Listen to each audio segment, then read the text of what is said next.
Ladies and gentlemen, the internet is serious business. The internet is becoming more real than real life is. In real life, we can go down to the Tim Hortons and sit in a circle and talk about this, that, and the other thing, and talk about some strange things that we see. Maybe give some opinions on them. Opinions that the old boys won't give us a hard time for. Opinions that are not racist or hateful or bigoted. These days, we can't do the same thing.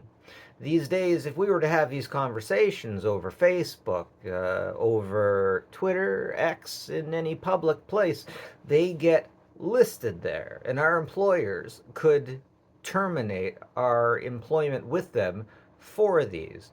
You could say something to someone directly, and it would be neither here nor there. But if you sent it in an email, that's very different. It gets saved, it's there in written. I have had conversations within emails that did not go very well ultimately. If I would have said this personally, it would have been completely different. And that's interesting, this new world that we're in. If it's in written versus if it's real. Now, here's one interesting thing that I want to drop. This is not written anywhere. But if you're going through divorce, you are not to record things. The judge hates it when you get one spouse or another that's constantly recording. The nuance is if you don't record, there's stuff that can just fly by. Now, I say this because I've recently gone through divorce, and I have friends who have also recently gone through divorce, thanks to this new era, this new world that we're in, this post Me Too TikTok time. Now, TikTok is different now than it was during the Me Too era. And if you weren't on then, you don't get to say anything because it was totally different. Totally different. But, anyways, I needed to record to show that my ex was slapping the kids around, to show that my ex was saying that it wasn't her responsibility to feed the kids, though she was a stay at home mom. But when I told my lawyer that I was recording the inside of my house, she told me, stop. You gotta stop that. You gotta stop that. And here's the nuance of thing that I realized. There are things that you can do that are completely legal and that you think that you should, but it's going to really freaking piss the judge off. The judge doesn't like it when you have people that are there constantly recording. HR, though, is completely different. When it comes to your work, let's face it, at the end of the day, all your work wants is to make money for themselves. Believe it or not, at the end of the day, your work probably doesn't care about your country. Your work probably thinks that your country is just something that gets in the way of making money unless it doesn't.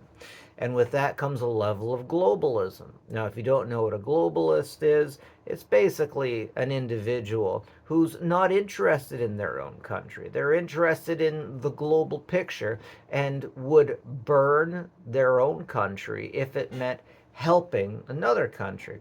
Now, this gets us into some really dark territory because I think every now and then I think we need to see the difference between a citizen and a civilian.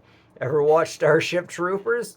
A citizen is somebody who has an easier time having children, getting a license to have children, than a civilian. A citizen takes the responsibility of their own country into their heart. A civilian does not.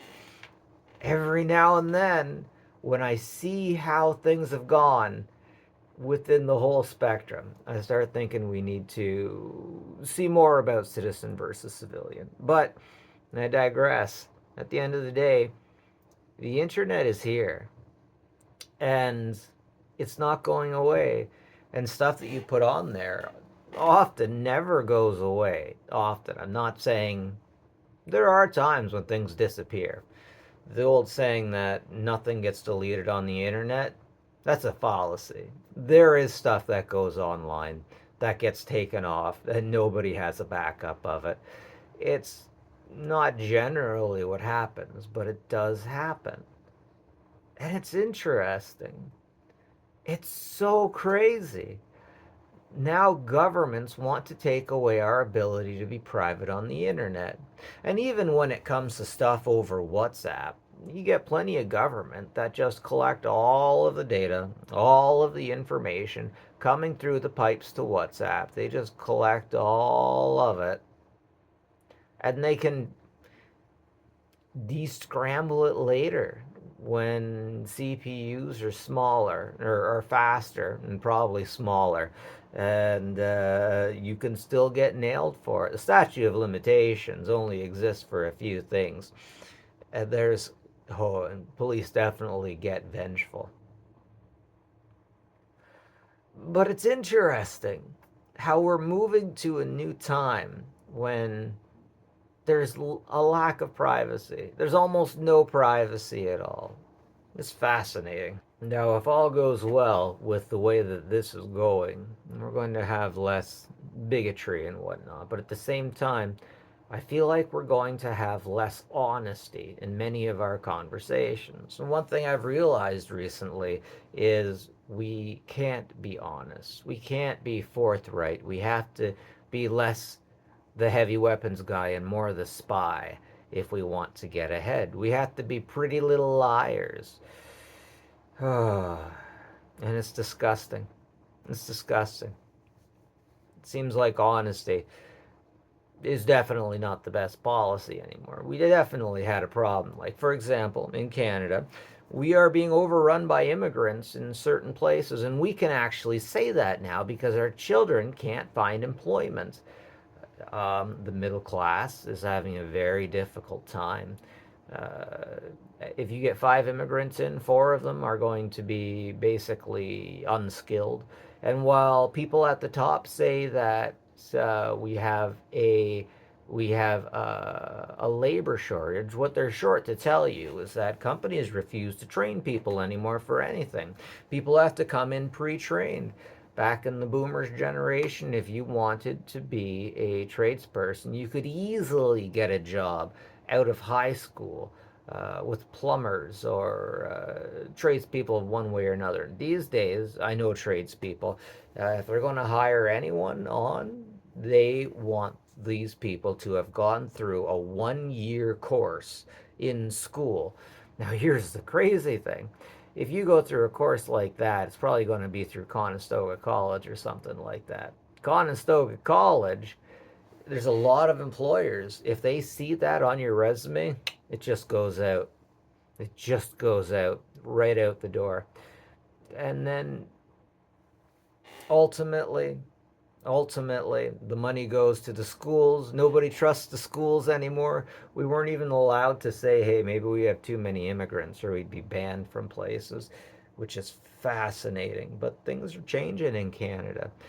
It's interesting if you go to r/Canada, how many people speak out against immigration because it went bat crap insane there for a while. I got banned from boards a few times for mentioning that the people in our country are having a hard enough time. And here's something I couldn't say until recently. Many immigrants at the top, I'm not talking working class immigrants, I find, try harder to fall in line with the rules. The issues that I'm finding is the ones at the top, the ones that come in as CEOs, the ones that come in with generational wealth, buying up houses and keeping them just to speculate on. They don't have this mentality that that Canadians deserve. Places to live. Tent cities were growing. Food banks were closing, and we weren't allowed to talk about that stuff. It's changing slowly. But still, you gotta watch, because if you put something online that gets misinterpreted, and if you word it a certain way, anybody could. They can't see your face, and people don't like it when you put on emojis, even the old school emojis, which is really unfortunate. It is professional to be, it's not professional to put on emojis, but it is professional to be an unreasonable dick. And that's unfortunate. Anyways, thoughts and chaos, that's what I'm seeing. Thanks for watching. Hit me up with a like if you like, dislike if you dislike, comment. But that's it for me. Take care of each other, folks. We may be all that we have. Have a good one.